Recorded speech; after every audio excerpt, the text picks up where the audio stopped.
First of all, I think your analysis was very straight line. History doesn't run in a straight line. Kid, you cannot tell your neighbor he is stealing ducks when you are stealing fowls. As High Commissioner, I was wrong. As Charandas Prasad, I reacted naturally how any person would have. I did not come here for that kind of abuse. I did not come here for that kind of abuse. If you're going to go down that road, I'll walk off. But it's all okay once they're talking. If they were talking, I could not have been here today. You got ADHD. I got nothing. Calm down.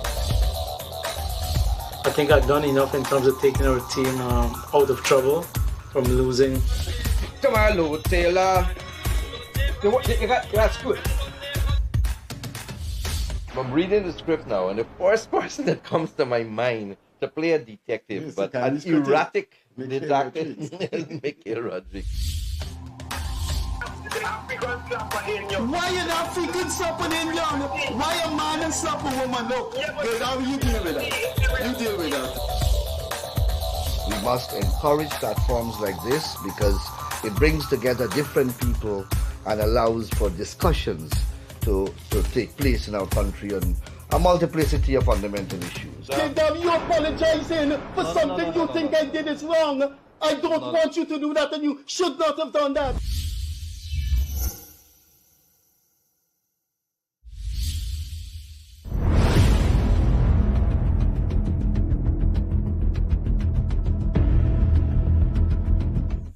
Hi there. Good evening, good morning, good afternoon, wherever you are, based in different parts of the world. This is the Freddie Kissoon Show. We are coming live to you. Please go on your smart TV or smartphone on Facebook, type in the Freddie Kissoon Show, and you will see us live. Leonard Craig is my co-host, so welcome to him once more. We have two guests who have been very, very generous to this program over the past 2.5 years. They have never refused us, and they have appeared 4 or 5 times on this program. We have them this evening on this program because we're into what is called in journalism and in politics the silly season. We will have a general election this year. But these two persons in our studios this evening are two of the most experienced political minds in Guyana right now. They were in politics in their youthful days. And when you hear the names, then you would know what they have to say in response to our questions you should pay attention to. Former President of Guyana, Donald Ramatal, and Senior Minister in the Cabinet of Government of Guyana in charge of the Ministry of Labor, Minister Joseph Hamilton. Welcome to our program, and as we said in the description of this program, we will ask them of something that eerie is going on in Guyana. Never before has the PNC stood so low. So starting with President Ramatal, we go to ask both of these gentlemen, could this historic party survive 2025? President Ramatal? Well, of course, we're in the realm of speculation here. But political parties have gone through some very difficult times and they come back up. I don't, this is, as you mentioned, this is probably the most difficult period that the PNC has been going through. And one of the difficulties now with the PNC, because it's the first time they're going through this kind of a crisis, whether the present leadership that they have, which in my view, with the exception of Norton, the rest of them seems to me to be quite inexperienced. Whether they will be able to manage this, but it's not impossible that the PNC would overcome it. But it is indeed a very tough period in their history. Minister, do you think they can survive with all that hemorrhaging, all that? The question is, surviving as what? As this historic party. That's right. Surviving as what? everything we know, a political party is able to last by replenishing itself, replenishing its human resources. That is. And if we look at what the PPP has done, and I want to use that to get back to the PNC, two important matters. One, where if you look at the PPP at the moment, the PPP has already put before the public second generation and third generation leaders. So that suggests to you that there's a plan for the longevity of the PPP. The other important issue is the PPP has not stuck with its support base for the day. It recognized that, listen, this demographic change that is happening and all the different social dynamics, we have to make a deliberate attempt, and they have done that, to go into places that we never went into, to challenge thoughts we never challenged, and they did that successfully.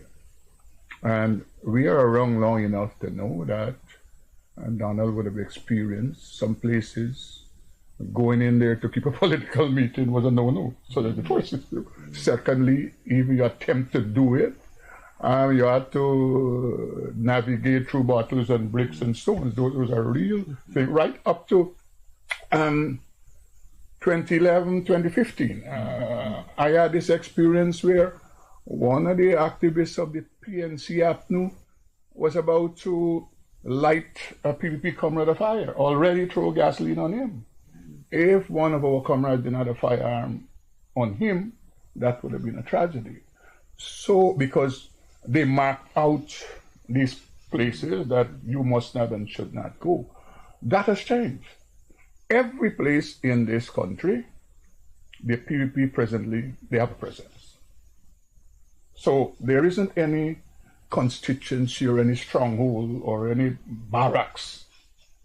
So that has changed. If you look on the other side, the PNC has never made an attempt in sincerity to say, let us go to influence non-traditional votes. And President Ramata would know, even under the days of Borno when he attempted, it was superficial things. It was picking up to qualified Indians here or there, make them minister, and those kinds of things. But as regards going after the ordinary people, the grassroots people, to say, listen me, this is the policy we have that will change your life. And so right up to Granger leadership, again, it was the same, Ramjatan Sprinkler, Nagamutu Sprinkler. It was never a genuine process to do that. And that's what separated two parties.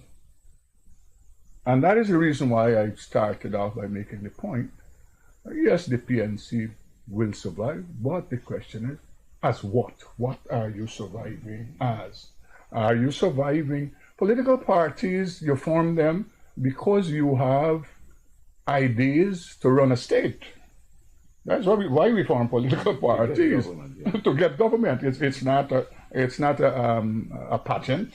It is to get government, to ensure that your ideas can win the day and people elect you to govern. So surviving as being an opposition party, that's not what political parties are for. So yes, the PNC might survive, but as what? Are you going to survive as continuously as an opposition? And then I say this to you, look, for thinking young people who have ideas, they are reaching the place where they recognize, to have my ideas effected and implemented, I can only do that within the government. As an opposition MP, opposition leader, what can you do as regards transforming your ideas into action? And therefore, we're at a place whereby the PNC have not replenished leadership. Look, I've served in the National Assembly since 1998. And the worst crop of MPs in the parliament is those that presently represent the worst. And I will tell you, we've served together on opposite sides and all that kind of thing. So whether it was PPP in government or PNC in government, you had on both sides. Now I will tell you, those times I represented the PNC in parliament. When Winston Morris stood to speak, the place used to be silent. As an opposition MP, Dunstan Barrow, even Robert Corbyn, not stupidity. Now you have a wrestle for stupidity within the leadership, the people who represent the PNC in Parliament. Nothing that brings some sense to the conversation. So whilst they might attract people, they might be attracting the wrong people. What it shows too is that the PNC never had a record that they could have put against the PPP. What kept them going was the racial issue. And that is beginning to lose its potency.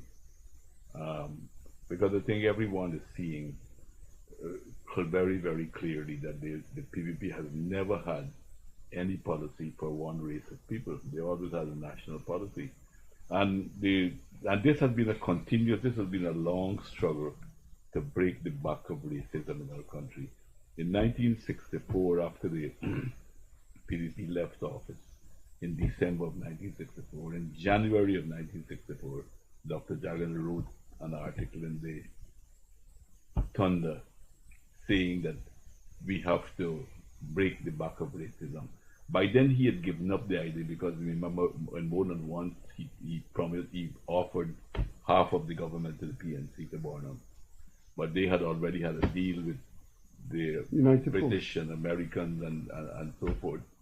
So they didn't go for it. Imagine he offered Barnum half of the government, and he even said that premiership is negotiable, prime ministership is negotiable. And he didn't go for it. Obviously he was going for he had another offer somewhere, and they didn't go for it. And then that is when in April of 1964, again Dr. Jagan wrote that winning over the Afro-Guyanese must come from the PPP. We as a party must take that as a task to win over the Afro-Guyanese. He recognized it would be long time, but he said that the PNC was not interested in national unity. They were more interested in working with using his term imperialism and colonialism and so forth. So what the crisis that the PNC is in is because the potency of racism is being blunted. And for the PNC to survive, I think this might be a good thing for them in a way, that if they can begin to adopt national policies and start to take issues, instead of continuing to think that they have a set of supporters that is given to them and they can't move. So this might very well turn out to be a good thing for our country if the PNC read the tea leaves correctly and think that, look, we have to try to get national issues. We have to try to defeat the PPP from the point of view of better ideas, better program, better policies, and that might very well turn out to be a good. That might be the only way they could survive, because if they continue to hold on to race as their primary product, they are going to continue to wither away. Gentlemen, we are getting on in age, the three of us here. This is the future of politics. Leonard Craig, I don't think he has interviewed any interview, but you have known him, the Chronicle columnist. Yeah. Actually, today's column is just about the same discussion we are having. But I would like to pick up on something that you mentioned, Minister. You mentioned that PPP is now open to contested ideas from within. What sort of, I don't want to use the word evidence, but what evidential basis do we have? When you say contested ideas, what you're referring to? Can people be part of the PPP and have a differing view and make it known? The thing is, politics important is about discipline. Mm-hmm.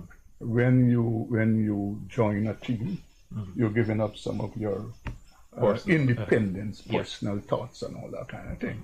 So, I'm not a member of the PPP, but I've been close enough to the PPP since 2011, and I take you back to President Ramatari sitting next to me in 2011 when I was asked the question. Election is coming, who you're likely to support? I said I would support Donald Ramatari. Because I knew Donald Ramatari. I have heard him speak about political matters. We might not have agreed, but I know he had ideas about things. I did not know Granger at all. I never heard him speak on any matter that is important to me and my children's life in this country. And I had to deal with many of my colleagues then who could not accept the fact that I was making this decision.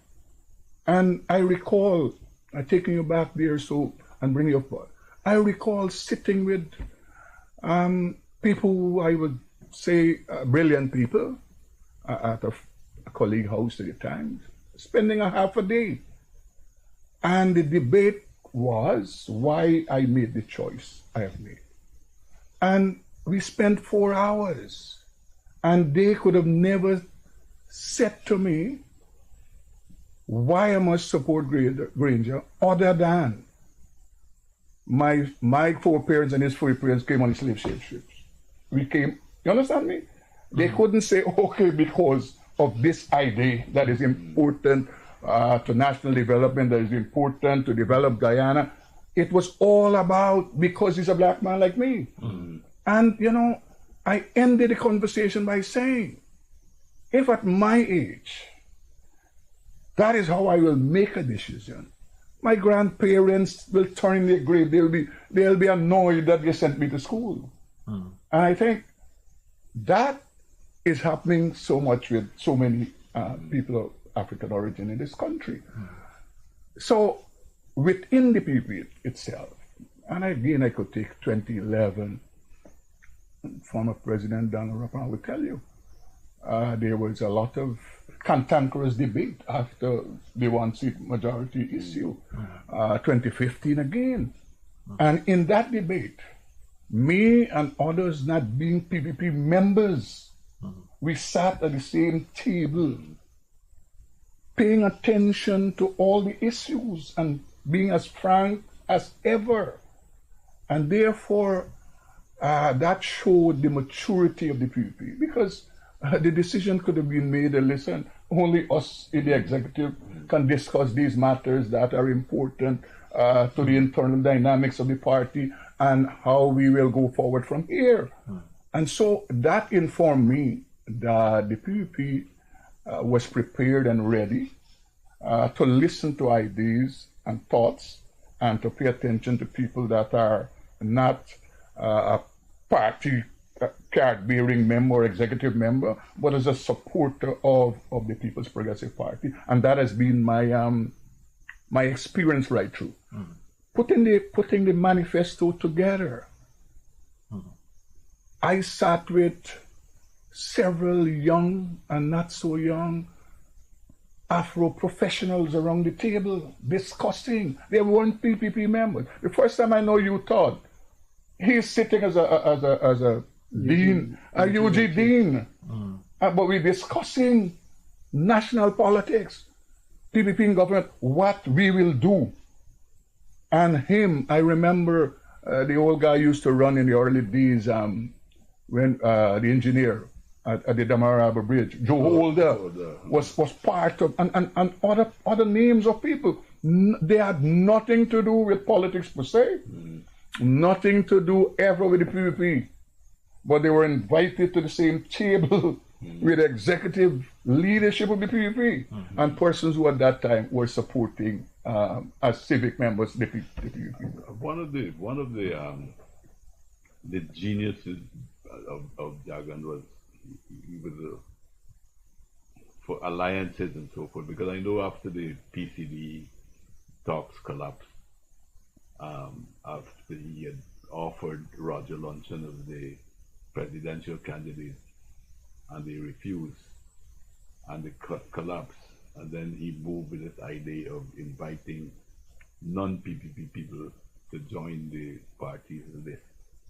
One of the things that he's never done, and I believe that is one of the reasons that the PPP Civic has survived, and even though people talk about the PPP Civic as one unit, it's not like an alliance that people talk about PPP Civic as it's not PPP and not Civic, but PPP Civic. It's because he never encouraged taking decision at the party's level and impose it on the civic members. The discussion that you have with non-PPP people, and it's never been discussed beforehand and bring a decision and try to ram it down the throats of other people.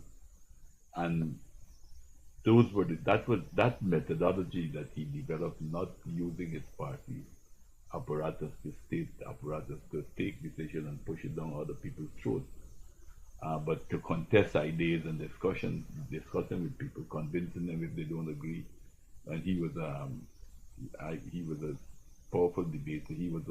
Many of you knew him who talked with him, who had an opportunity to speak with him. He was a man always looking for ideas, when he's not convinced of a position, he would call you and talk and argue. What about this? Put this in. But when he's convinced of an idea, I don't think there's another person more persuasive than he was in his time. And I think that was how he managed the alliance with the PPP Civic and allow it to grow to this kind of maturity that it had, because he did not insult their intelligence. He respected them. He never, and sometimes you find at PPP Civic meeting, two PPP people might be arguing sometimes more than the civic or against the civic people. So I think that methodology that he adopted was in managing that alliance to make sure, because many alliances you all over the world break up. You had Zapusan, who you had, wherever you think about them, you see them break up. Even PNC, UF break up. And so I think that was that methodology of managing the alliance was important to keep it surviving. Greg? Minister, are you a soup drinker? Have you been since joining the PPP? Well, I since I'm born and I started to use solid meals, my grandmother, I started using soup, and so since then, yes, I've been using soup, and I normally say to people, you ever buy sweet pea soup from Germany? Yeah. I have, up to this moment, I say to people that my grandmother had the one cow soup still keeping me going, looking good at 70. You understand me? Okay. So yes, I am. I have been. In my old age, now I don't like soup so much. Okay. But when I was growing up in the country, Sunday was soup day. So I have a lot of Sunday soup day. Yeah. Yes, still in the country. I have had a lot of soup in my life and my time. But I tell you this, one time, the other name they normally call us, house slave. House slave, yeah. I said to some of them, are you aware that all the revolutions for black liberation and emancipation, it was the house slave? Yeah. I said, so I'm in good company. Because there is no record of any field slave assembling people together to fight against massa. It was always an house slave. So I don't see, as much as they want to make it a derogatory term, I use it in positive sense. We were always the one on the plantation who fought well to free people and so.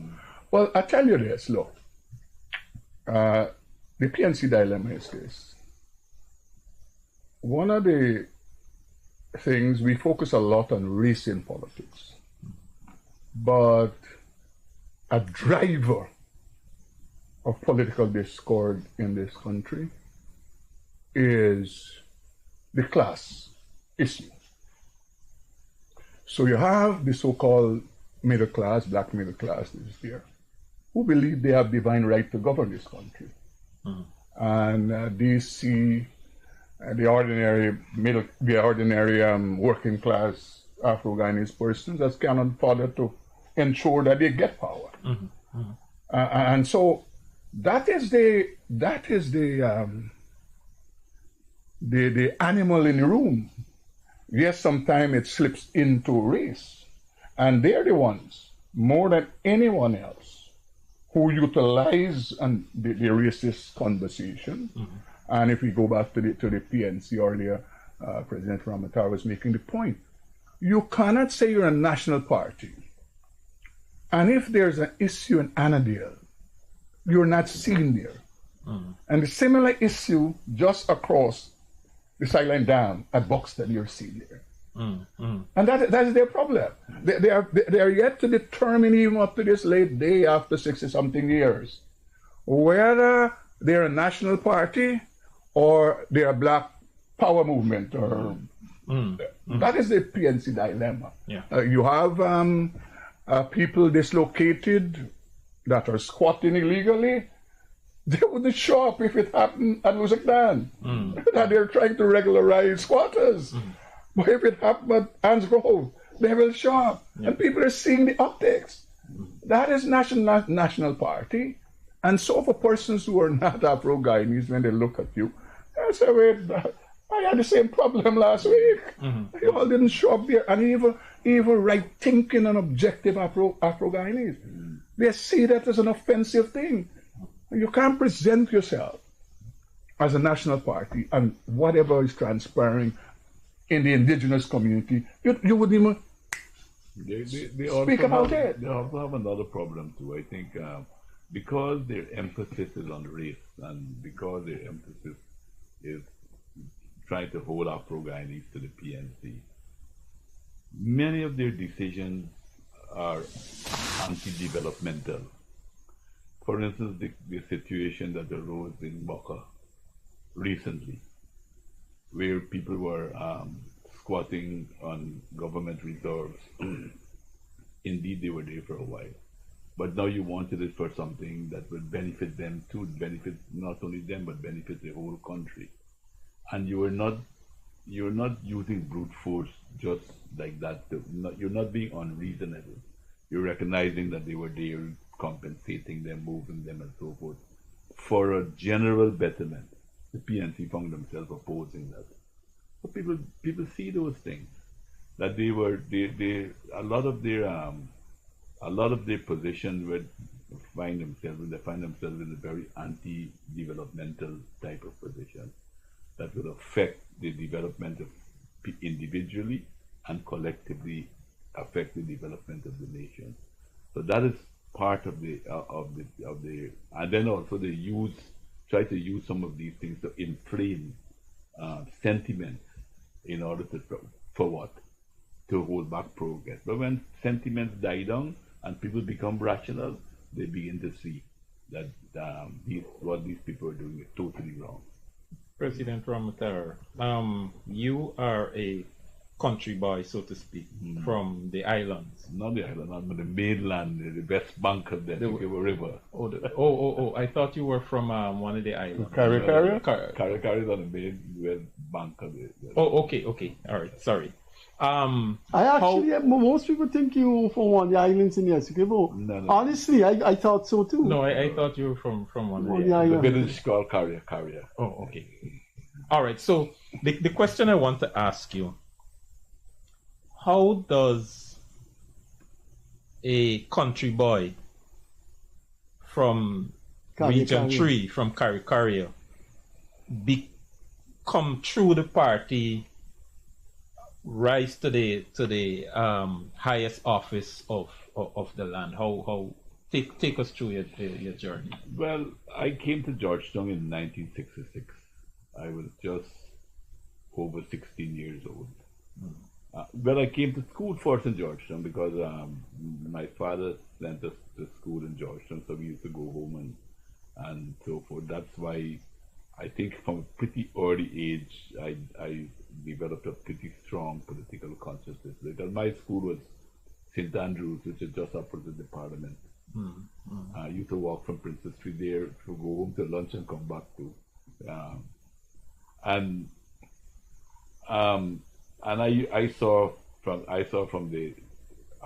came in town in the late 50s. I saw the 61 demonstration when the parliament was being convened in 61. I was present as a child, as an eyewitness in a lot of the activity that happened there and so forth. In 62, I was at that school as well and so on and so forth. So I would say I had a urban upbringing in an early period of time. But when I went back home, I was about just 13. When I went back to Carrier, and I came back when I was just over 16 because looking for employment. Carrier at that time, the only employment you had was timber. The tradition, there's a funny thing with tradition. Carrier was known as a timber village, and nobody farmed and so forth there, the timber. I remember one time I was telling an uncle of mine, my mother's brother, I was telling him, I said, Brother James, you're getting old, man, why you don't do some farming or something? He said, die for them coolie from Wakenham. So he wasn't, Carrier wasn't a farming timber, we did much. And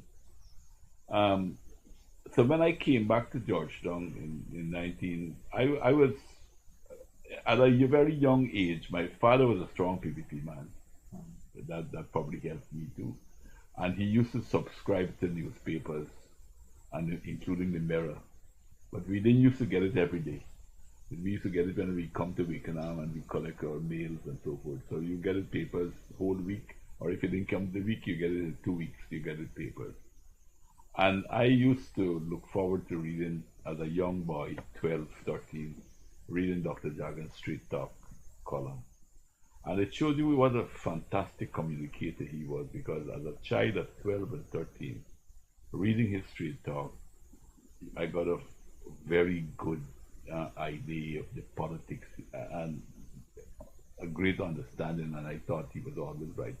The first campaign I got fully involved in was 1964 in Carrier, campaigning for the party in Carrier. And I came in town in 1966. When I came in town in 1966, I found Freedom House and went to join the party, but I was too young. I was not 18 as yet. So I had to join the PYO. And then when I became 18, then I was accepted into the party. So you can see my whole adult life, I have been a PPP member from 18 right on. And I'm 75 now. So you had that growing up I became a member of the party. I worked within the party. I think maybe they probably saw something in me that they chose me to go abroad to study in 1972, 73. And I went to Moscow at the party school there, where I think we did a university 4 years, a course in a year, because you had to do a lot of studying. And When we came back, I came back again in 1973 in that election and so on and so forth. So I kept working and working, and then finding myself being, moving up into the ladder of the party in the regional committee, the district committee. I was chairman for the Georgetown regional committee at one time. And then I was elected to the Central Committee for the first time in 1979 and to the Executive Committee in 1983. And then in 1992, when we won the election, I was at the University of Guyana. So I couldn't go into the cabinet at the time because I couldn't be a student and be a minister at the same time. And I chose to stay at the university. I was a late student at the University of Guyana. I entered the University of Guyana in 1989 through they had an entrance exam you used to write at that time to get into the UG. I wrote that entrance exam and went into UG. And I graduated as a part-time student because I was working in the union at the time. I graduated in 1994. So 1992, I was a student. So I didn't go into the government, but I continued to work at the union level and so forth. But when the party found itself in government, a lot of the people who were at Freedom House had gone into government. A lot of the activists, and the party asked me to be the executive secretary of the party because I was not in the government at the time, and I could devote more time to party's development. And then, well, the rest is history. Comrade Cherry died in 1997, and we had a lot of discussion and searching before I was eventually elected to the general secretary. And then eventually in 2011, when Jack Dio's two-term finished, that to go towards I was elected as the presidential candidate at that time. So that's in a nutshell. Yeah, something. You gotta write this memoir, man. Yeah, surely. But you could do like Mr. Kit Nascimento, get a ghostwriter. A lot of memoirs are ghost. But my life is typical of my period of time. We have more or less the same kind of experiences. I think most of us grew up in the same type of circumstances.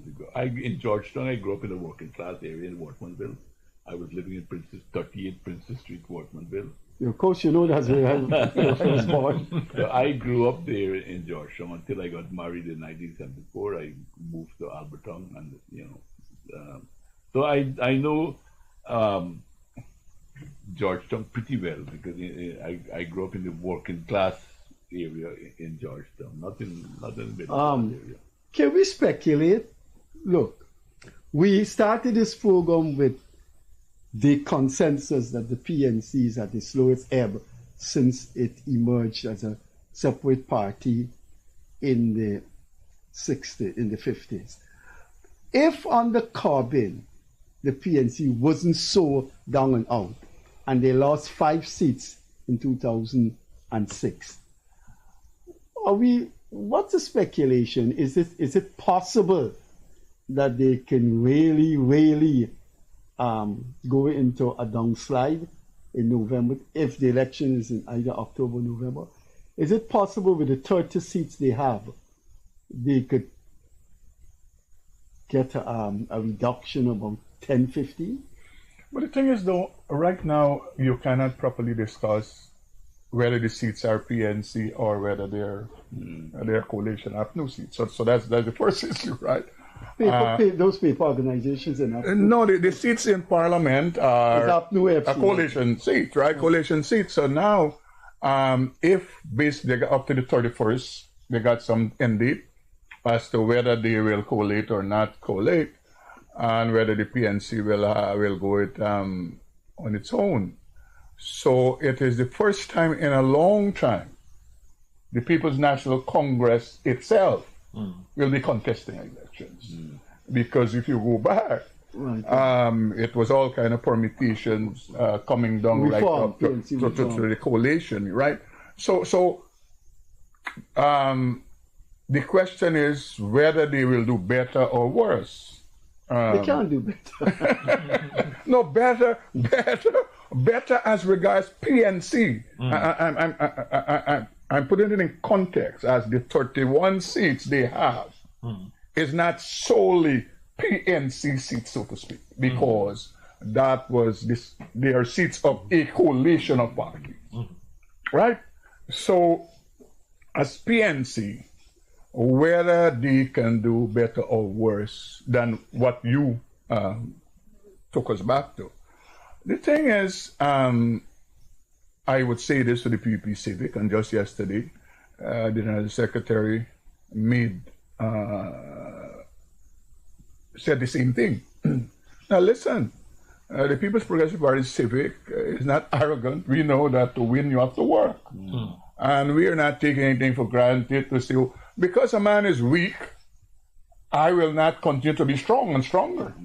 Every day, we are ensuring we become stronger and stronger. And that is why all of these engagements in all the villages, and what is important, as I said earlier, and that was mapped out in 2019, 2018, when they lost, they had no confidence. And so, where deliberately the PPP message was, every place is contestable. And I spent 2 years at the leader of the opposition, and every afternoon you had activists all over in Southeast, North, Rumville. The issue was not engagement. The issue was at least you could let a fly in the hand. They could read your policy. After a while, we moved from engagement to... I'll give you one example to see how we have moved. In 2015, we had to call out the police to extricate some of our members on Lane Avenue, more so females, that was doing party work. Last year, we were making money available for people to upgrade their houses in Lane Avenue and being welcomed and embraced. And that is the point. The work, when you do work, goodness, most people accept goodness. They will be grateful and gracious. And the other important issue is all politics are local. At the end of the day, I want to know, okay, we're doing a big, the bridge. He wants to know about his bridge. So you can't just pay attention to the big bridge. We have to also pay attention to the small bridge. Exactly. You can't pay attention only to the 4-lane highways. You have to pay attention to the man's street, because the grandparents used to walk in the same old dam, and now his grandparents did that. And right, that's the point. So those are things that are touching people in a personal way, because all the years their family, they have not asked so much. All they were asking for is simple things to make their lives comfortable. And when you look across, any objective person, me talking about the big things, I'm talking about the small things. If you look at, just yesterday, President mentioned, between 2015 and 2020, only 43 contractors did all the work in Region 6. Today you have 1,021. Most of them first-time contractors, young contractors, Afro-Guyanese contractors, women contractors. So people pay attention to those things because it affects them personally, progressively, and they are responding to that. Because, as I said, all politics is local. It's how people who got a house, look. But take us back, and President Ramtar will come in here. I think our viewers would like to know whether we can have a PNC devastation. Nigel Hughes and the AFC seem to think that the PNC leader is no-go in consensus candidate. When he was asked, Nigel Hughes was asked about Norton being the consensus candidate, he said, no, that is not decided as yet. Then the AFC said, the AFC suspect that Elson Lowe, the PNC economic advisor may be the PNC's nomination for consensus candidate. They said, no. So it seems that the AFC is saying this man Norton is not electable. Well, I think the AFC is pushing for youth to be the consensus candidate. Why is he more electable than any? But that's how they feel, I think. That, I mean, they're pushing for their party man to be the head of the list. And that's why they're saying that Norton is not electable. I mean, I think anyhow the PNC will be defeated, whether Norton or Norton or Hughes. They're going to be defeated. I'd like to know what you think about the margin. They lost 5 in 2006, and they weren't so bad in 2006.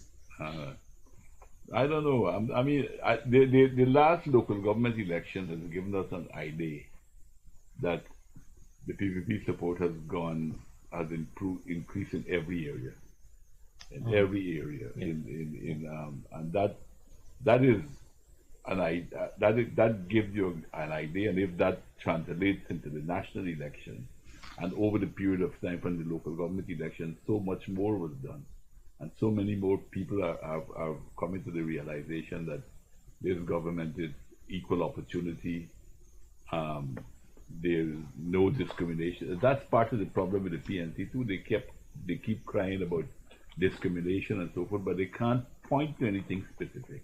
And every time they try to do that, they are forced to be untruthful of what is taking place, and they become more and more, they have no credibility. They lose credibility in that way. And I think from the local government elections to now, a lot more has been done. A lot more people are seeing the PPP as a real national party, interested in national development, interested in people's development. Many of the things that we did, the distribution of the cash grants went across the board. Nobody could accuse of discrimination there. The Because We Care program, again, nobody could say about discrimination there and so forth.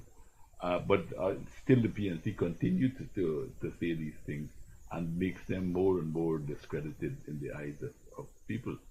So I don't want to speculate to say how much they will lose. But they will lose. But looking at the objective situation, it will be hard for them to maintain what they have there. If the AFC goes on its own, both to you gentlemen, is the AFC alive electorally? The AFC has also discredited themselves tremendously. This election time when they were offering sugar workers so much big increase, 20% increase in pay, offering rice farmers $9,000 a bag for paddy and so on and so forth. People see that they were doing these things to fool them, that this was a deliberate attempt to fool people. And those are the things that are catching up with them. I don't know if they're recognizing it. But those are the things that are not necessarily being spoken. Those are not the things that are in the newspapers every day.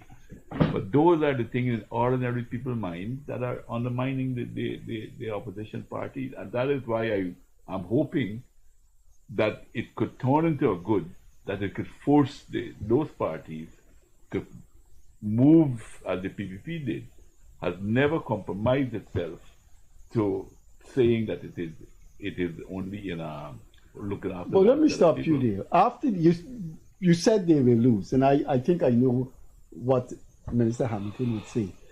But after 2025, when they would have lost, it's got to be a new leadership. It has to be a new leadership.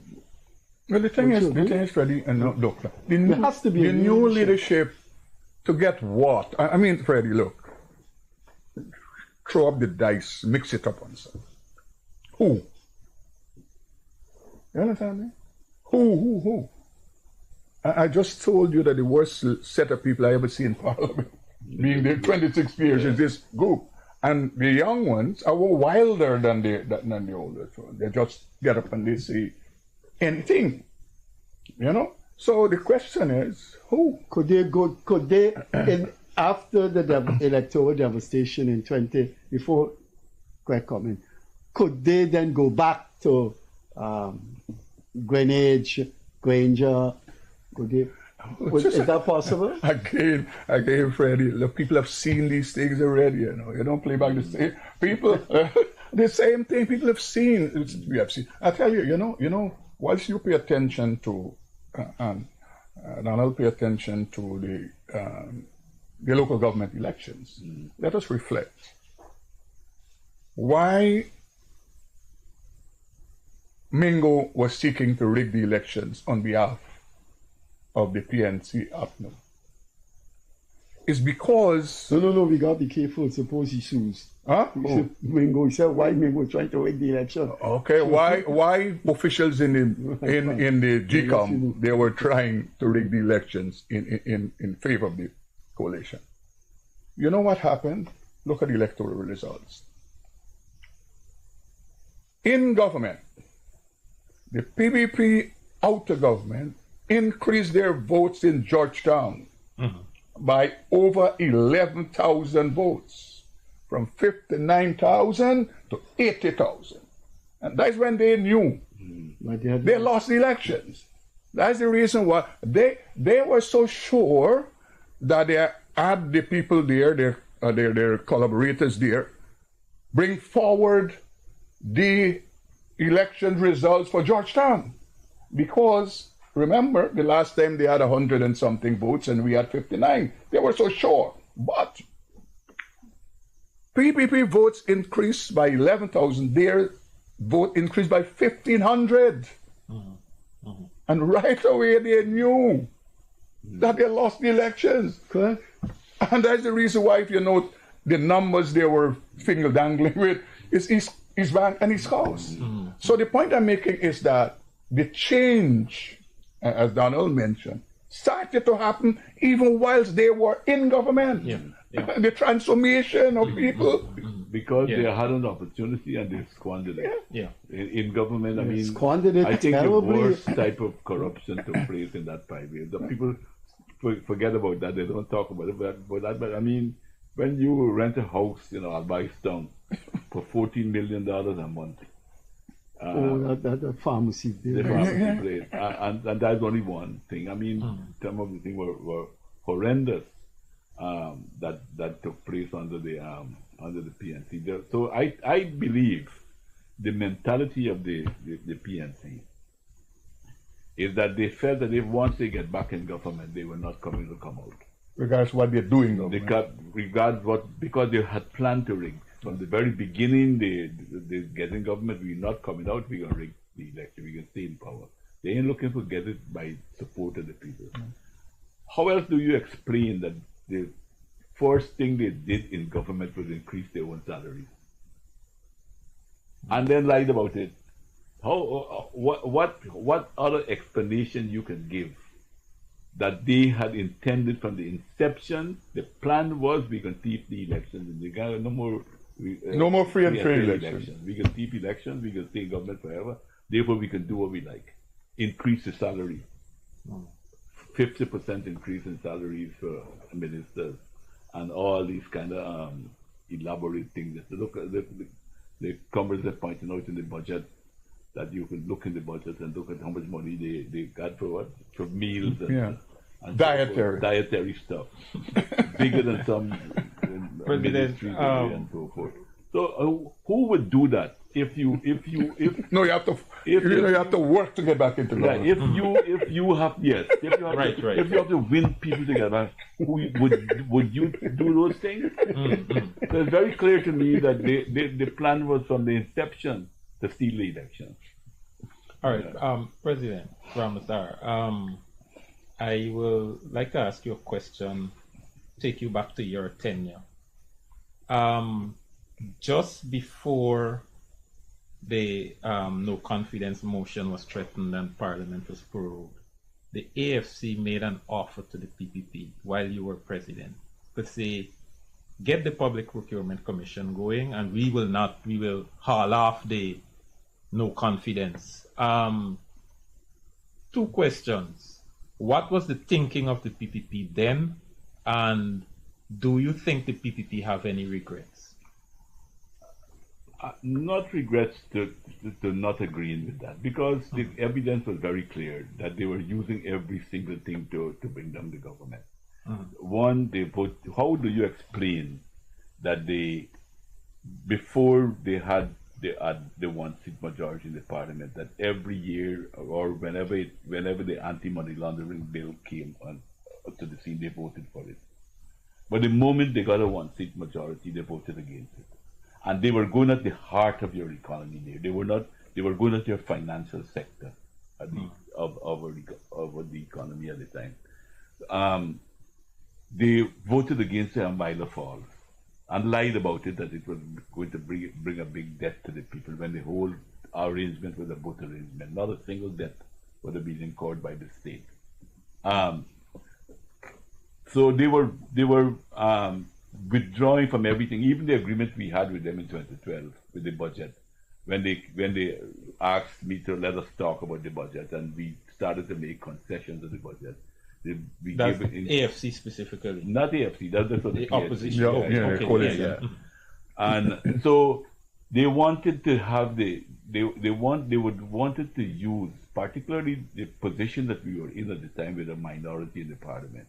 They would wanted to use the Public Procurement Commission to stop you from procuring things, because the philosophy of both the PNC and the AFC in coalition at the time was to try to make things worse, or to make things bad in the country.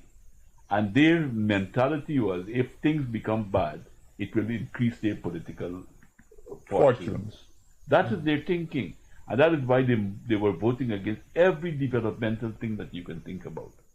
And to give them now, well, I asked them then, my position to them was, the cabinet, I will do it, but the cabinet must retain its no objection rule. They said no. They disagreed. So their intention was now to give them another handle.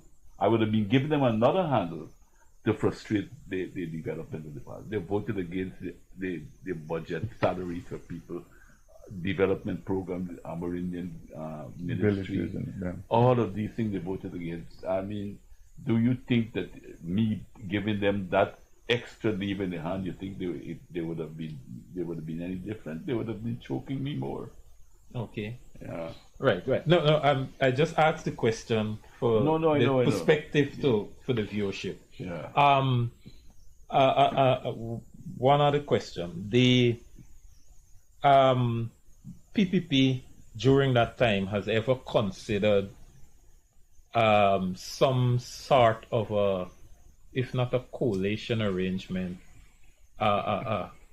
some sharing, or I don't want to call it power sharing, I want to use that term guardedly. Inclusiveness. But some sort of way of including the AFC at the time, rather than have the AFC running wild with the PNC. Did the PPP discuss, and if they did, what form the discussion took?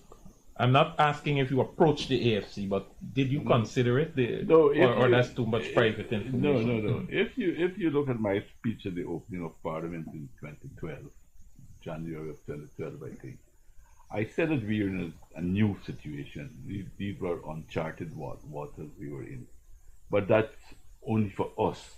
It's not a new experience for the rest of the world. Many other countries have went through that. And I said in my speech there that this could be a opportunity for us to work together and so forth. And that is when from 2012 with the budget issue, I concluded that they were not, neither the PNC nor the AFC. The PNC probably was more serious than the AFC. That it was probably the PNC would have probably been more better to work with than the AFC at that time, because it was the PNC that agreed that we had to make some changes. For instance, Linden having free lights all the time, that is really unconstitutional, That, I mean, anybody brings something like that in the court, they could win it. And they could, because it's the only part of the country where people enjoy free electricity in a way. And Bonham himself had recognized that it was something that was an anomaly that has to be corrected. And then I said, okay, we won't do it rashly, but it must be done in a gradual way so it can be eventually phased out. The PNC recognized that and saw that, yes, and I think maybe they also reflected that this was Bonham's position too. And they agreed. Who started the problem at Leonard? It was the AFC. It wasn't the PNC that started it. When the AFC began to put pressure, then they claimed that they didn't have an agreement with us. Fortunately, we had that. And to an extent, the operator signal that when we've gone a minute over time. Oh, really? So yes. So let me thank Leonard Craig, and let me ask both of you. We're in the silly season, for want of a better term. We have an election in a few months coming, and both of you will be campaigning, I guess. Yes, I know I will be campaigning, and the PPP icon, he will be campaigning. No, the point I'm speaking for me, I know that. You still have that, right? You still have that. But the point, power of speech, Freddie, you know, we gotta go. For me, I plan to live here, and I got to ensure I make this country a better place. That's how I see it. President Ramatar, thanks as usual. Yeah, sure. Greg, surely. Good. Thanks for being with us. You can catch us live on Facebook. Just type in the Freddie Kissoon Show. Our guests this evening were two of the most experienced politicians in the Republic of Guyana, former President Donald Ramatal and Minister of Labour, Joseph Hamilton. Our co-host as usual was Leonard Craig. We will see you on Wednesday. As I normally say, catch you later. Bye-bye.